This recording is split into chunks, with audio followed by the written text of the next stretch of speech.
Yes, kid. A response to a young person who had been told that there never was such a thing as alternative art and that 1970s stuff was merely feckless, recycled data, not really serious, no reason for belief. Kid, your little friends are wrong. They have been affected by the skepticism of a skeptical age. They think that nothing can be that is not ironic, fictive, costly, and value free.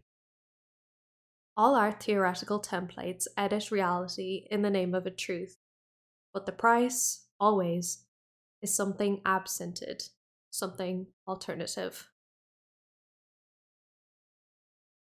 How do you mean you'd rather have a story? Okay, well, to begin at the beginning, once upon a time, the late 50s, there was a powerful giant called Greenberg, who was famous for his taste. However, he was very fastidious about quality. He could not bear to just swallow anything, so he decreed that everything be boned and filleted first. He removed the spirituality from the Mondrians, the metaphysics from the Rothkos, the anxiety from the Gorkys, and the politics from just about everything. What he'd liked had to be flat and from the shoulder. This new cuisine was itself an alternative in its day, a regional specialty in Colonel Sanders.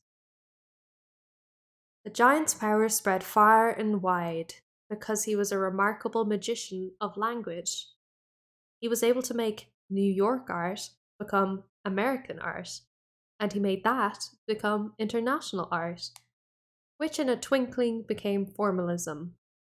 And then, because it made art easier in many ways, everyone in the world was supposed to eat this.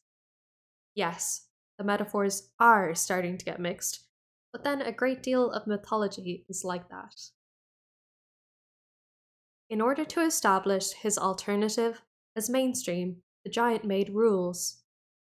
Rules are different from laws because you can transgress laws, but if you break the rules, you're out of the game.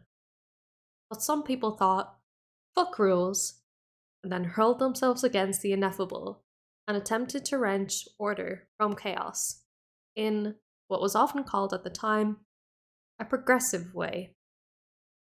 This way of doing things belonged to a fractions group of spirits who lived under the ground and were called the avant garde.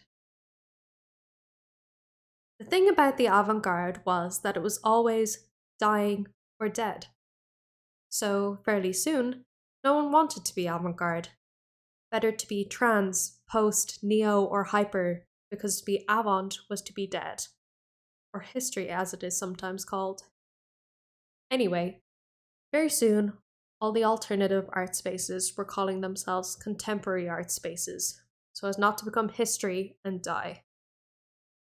This allowed them to present postmodern work, which had at its subject dying and history. Irony. Have I mentioned irony yet, kid?